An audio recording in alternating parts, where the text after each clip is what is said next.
enough from the heathens. Got will, got fight, got pride, got reason. If they wanna go. In the first part of the discussion, they are talking about the course VJ will study. First, you have some time to look at questions 1 to 7.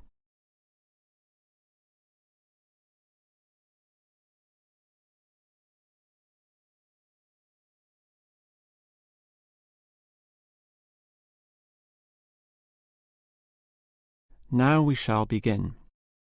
You should answer the questions as you listen, because you will not hear the recording a second time. Now listen carefully and answer questions 1 to 7. Hello. May I help you? Hello. Is this the right place for me to register to study foreign languages? Yes, it is. May I have your name, please? Vijay. My family name is Paresh. Vijay Paresh. Okay. Do you have a telephone number? Yeah. 909-2467. Thank you. Now, which language would you like to learn? We offer French, Italian, Cantonese, Mandarin, Spanish, Portuguese. I'd like to learn Spanish, please. Okay. Our classes are conducted in lots of different places. We have classrooms in the city and here in this building. What's this building called? This is Building A. I work near here, so it'd be best to study in Building A. What time do you want to come to lessons? They go on for 3 hours and they start at 10 a.m., 4 p.m., and 6 p.m. I wish I could come to the daytime lessons, but I can't. So 6 p.m, please. That's our most popular time, of course. Have you ever studied Spanish before? No, I haven't. We describe our classes by level and number. Your class is called Elementary 1. Okay. When will classes start? Elementary 1 begins, just a minute. It begins on August 10. Great. Now what else do I have to do? Before you hear the rest of the conversation, you have some time to look at questions 8 to 10.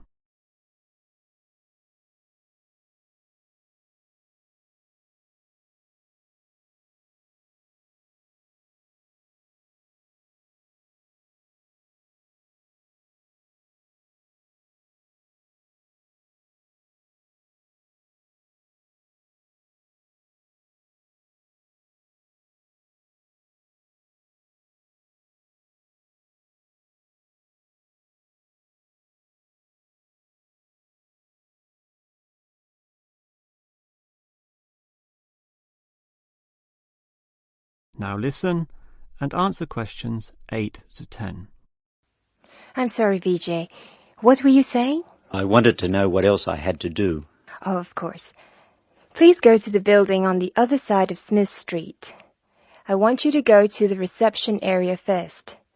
It's just inside the door on the left as you enter from Smith Street. Give them this form. Okay. Do I pay my fees there? No, but the fees office is in the same building. Go past the escalators and you'll see a games shop. It's in the corner. The fees office is between the games shop and the toilets. Thanks. Where can I buy books? The bookshop is opposite the lifts. It's right next to the entrance from Robert Street. Your offices are spread out. Not as badly as they used to be. By the way, we offer very competitive overseas travel rates to our students. Oh, I'd like to look into that. Of course.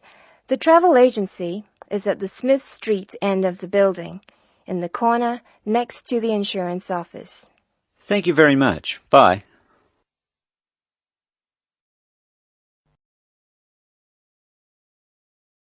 That is the end of part 1. You now have half a minute to check your answers.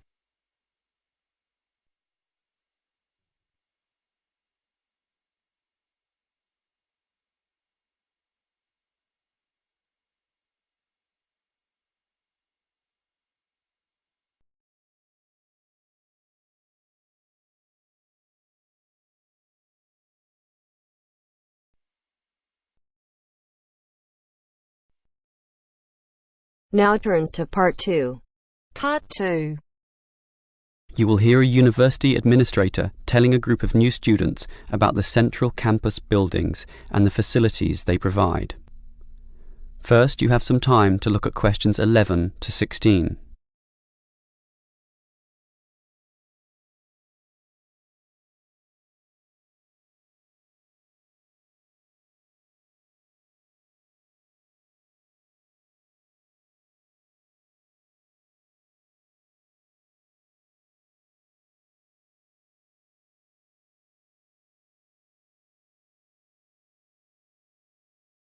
Now listen carefully and answer questions 11 to 16. Welcome everyone to the Brandon Complex, the geographical and we could say spiritual heart of this university. This is basically where everyone eats too, as you can see by looking around. There are many different cuisines here, Chinese, Indian and Middle Eastern, plus the usual fare of a local type, all in that corner over there.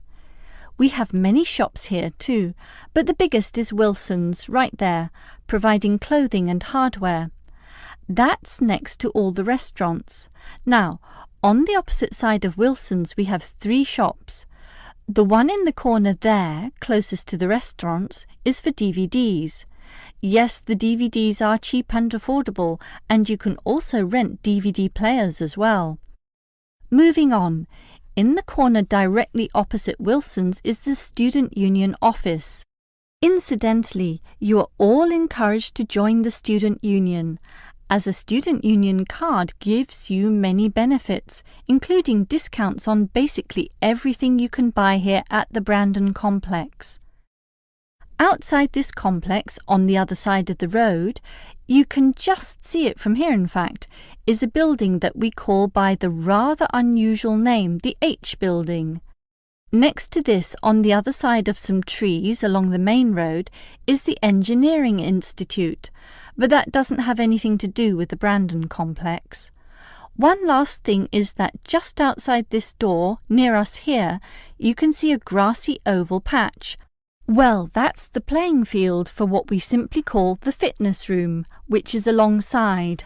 So you can put on some calories here at the restaurants and then burn them off at the fitness room afterwards. Oh, I forgot to mention this shop right here, in the middle, beside the Student Union. It's the bookshop. And as you can see, it's always busy, always popular. You can buy newspapers, magazines and stationery there, plus a few clothing items as well, just as you can at Wilson's. Why don't you go and take a look right now? Before you hear the rest of the talk, you have some time to look at questions 17 to 20.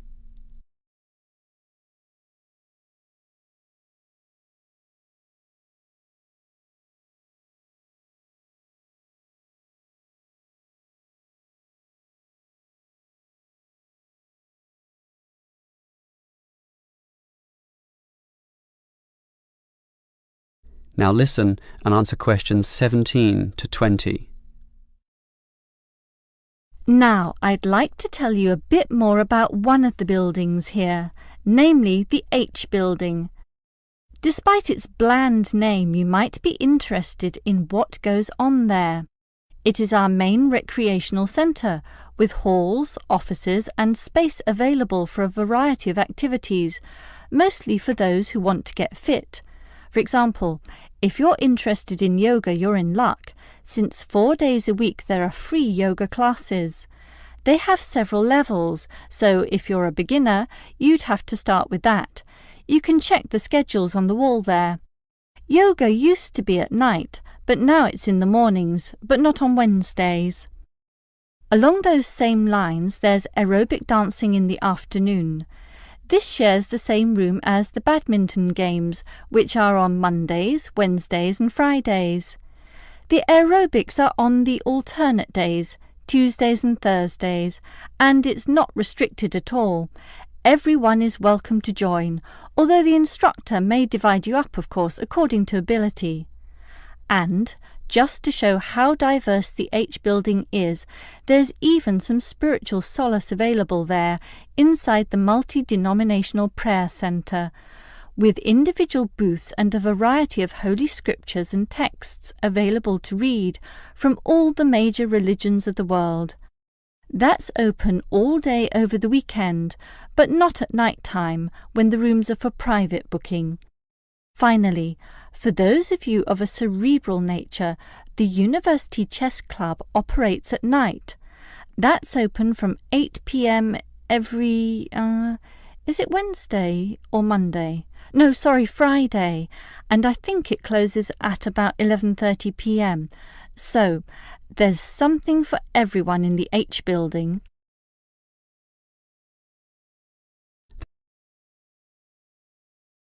That is the end of part 2. You now have half a minute to check your answers.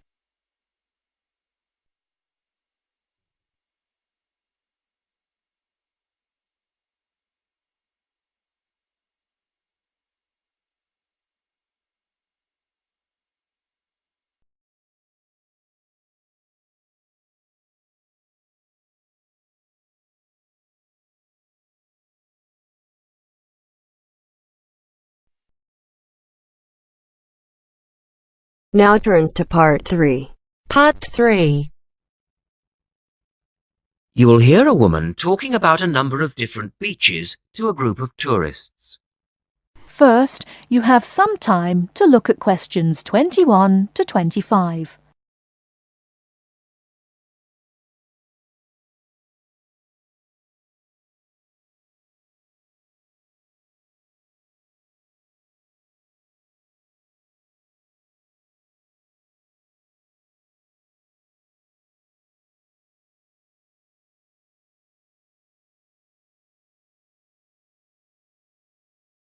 Now, listen carefully and answer questions 21 to 25. Right, let's move on to the beaches here, which are absolutely beautiful. You do have over 100 to choose from. They're mostly sandy beaches, and they vary from the largest, which is 2.5 kilometres long, to tiny sandy coves. But there are a few that I'd really recommend you to visit. So, looking at this pamphlet, first of all, there's Bandella Beach. This beach is 1 kilometre away from the old fishing village of Bandella, which is a beautiful spot. If you park in the car park behind it, there's a small path which leads down to the bay. It's very pretty because the whole beach is backed by pine trees, so it's very sheltered. The beach itself is very clean, and the water is shallow and safe. That, together with the soft sand, make it an ideal beach for children and non-swimmers. A little further round the coast, again to the east, in the eastern corner of the island, is the spectacular Da Polata Beach, which is basically a long inlet.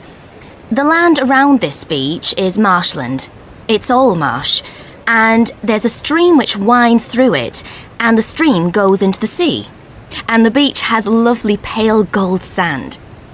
Access to this beach is quite tricky, and not for the less energetic.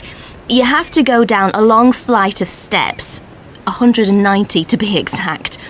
But you'll be relieved to know that there's also a road which winds down to a car parking area. When you're level with the sea, there is a handful of shops and bars, and you can hire some beds and umbrellas. Continuing round the island, just past the tip of Calne, is the next beach I'd suggest you visit, and this is San Get. Why? Because there isn't a beach longer than this on the island. If you want to know, it's exactly 2.5 kilometres long, and that's a bonus because it means it never gets overcrowded. It has golden sand and clear blue water shelving into the sea. Before you hear the rest of the talk, you have some time to look at questions 26 to 30.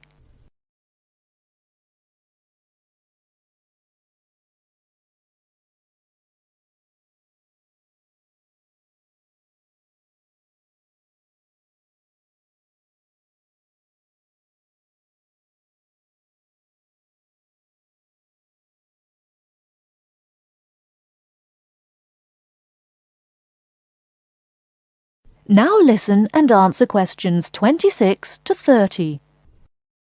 It has golden sand and clear blue water shelving into the sea. There are several beach restaurants to choose from, and water sports are available when the water is calm. But check first. This beach operates a flag system, as the sea can get rough, and you should always swim between the flags. There's a large car park which gives you easy access to the eastern end of the beach, but the western end is much quieter and more wild, as it is harder to reach. Blanaka is another popular beach, just in the northwest corner of the island. It has incredibly white sand and sparkling water. There is ample car parking here and plenty of bars and restaurants. Blanaka has white cliffs all around it, and for those of you who'd like a little more to do than just lazing on the beach, there are caves here which you can explore in the cliffs, and you can also dive into the water from rock platforms along the side of the cove. Well, my final recommendation for today is Disador. Now, this beach isn't quite as easy to get to as the others I've talked about. It's quite a remote little beach, tucked away here next to Blanaka. You can reach Disador by a steep slope which goes over some sandbanks. The beach itself is small and pretty, with reddish-coloured sand and some stony areas on its eastern side. Despite being quite small, the bathing is good, and you can also go fishing here from the rocks at either side. It's a good idea to take some food and drink with you if you decide to go here, as there's only one little bar which isn't always open. So, that should give you plenty of ideas to choose from over the next 2 weeks, and if you have any further questions... That is the end of part 3. You now have half a minute to check your answers.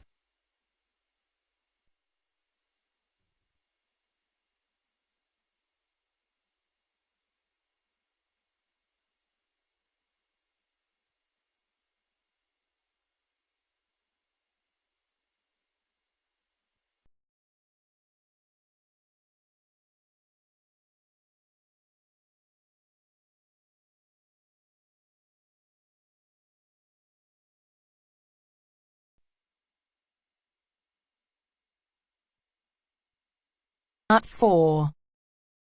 You will hear a woman giving a talk at a popular science convention.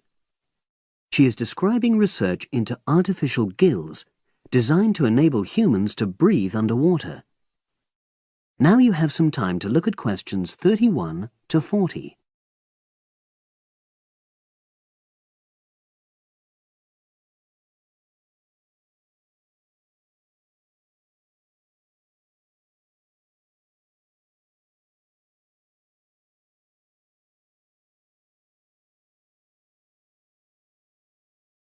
Now listen and answer questions 31 to 40.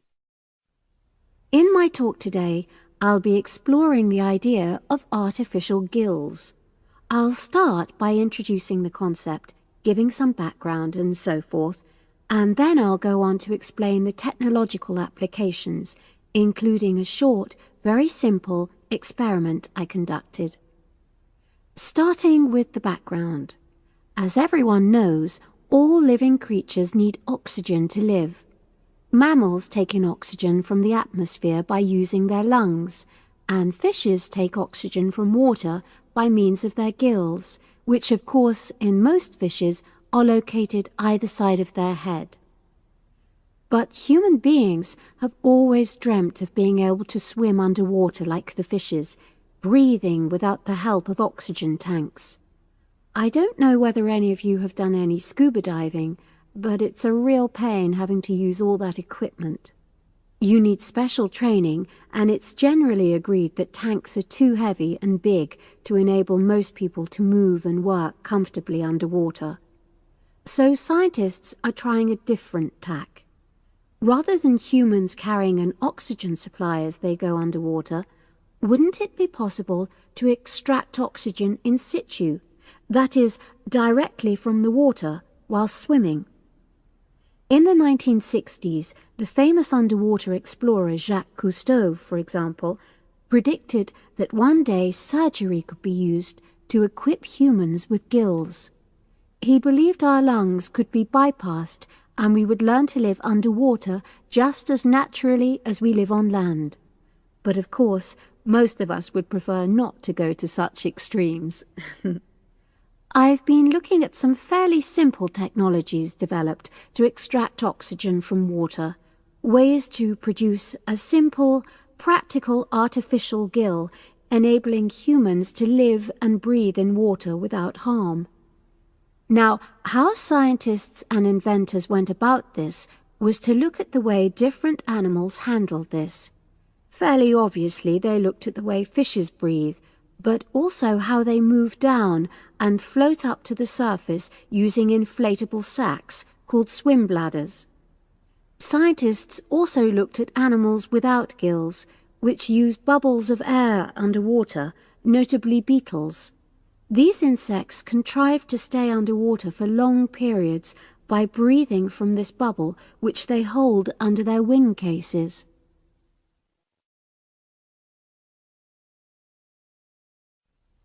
By looking at these animal adaptations, inventors began to come up with their own artificial gills. Now, making a crude gill is actually rather easy, more straightforward. You take a watertight box, which is made of a material which is permeable to gas, that is, it allows it to pass through inwards and outwards. You then fill this with air, fix it to the diver's face, and go down underwater. But a crucial factor is that the diver has to keep the water moving so that water high in oxygen is always in contact with the gill, so he can't really stay still. And to maximize this contact, it's necessary for your gill to have a big surface area. Different gill designers have addressed this problem in different ways, but many choose to use a network or lattice arrangement of tiny tubes as part of their artificial gills. Then the diver is able to breathe in and out. Oxygen from the water passes through the outer walls of the gill, and carbon dioxide is expelled. In a nutshell, that's how the artificial gill works. So, having read about these simple gill mechanisms, I decided to create my own. I followed the procedure I've just described, and it worked pretty well when I tried it out in the swimming pool. I lasted underwater for nearly 40 minutes. However, I've read about other people breathing through their gill for several hours.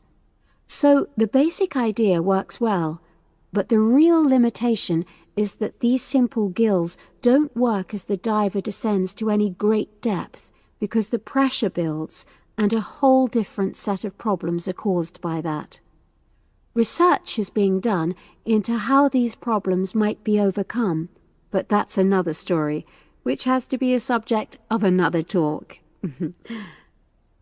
Despite this serious limitation, many people have high hopes for the artificial gill, and they think it might have applications beyond simply enabling an individual to stay underwater for a length of time. For example, the same technology might be used to provide oxygen for submarines, enabling them to stay submerged for months on end without resorting to potentially dangerous technologies such as nuclear power. Another idea is to use oxygen derived from the water as energy for fuel cells.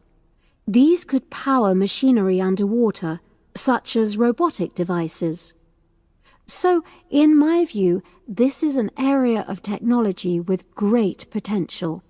Now, if anyone has any questions, I'd be happy to answer. Yes, lady at the...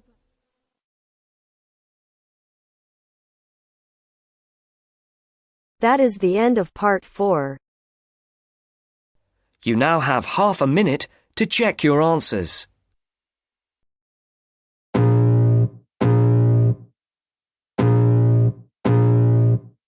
I can feel the blood creeping up from the heathens. Got will, got fight, got pride, got reason. If they wanna go eat, then you know I'm gon' feed them. If you're coming for me, hope you're ready for it.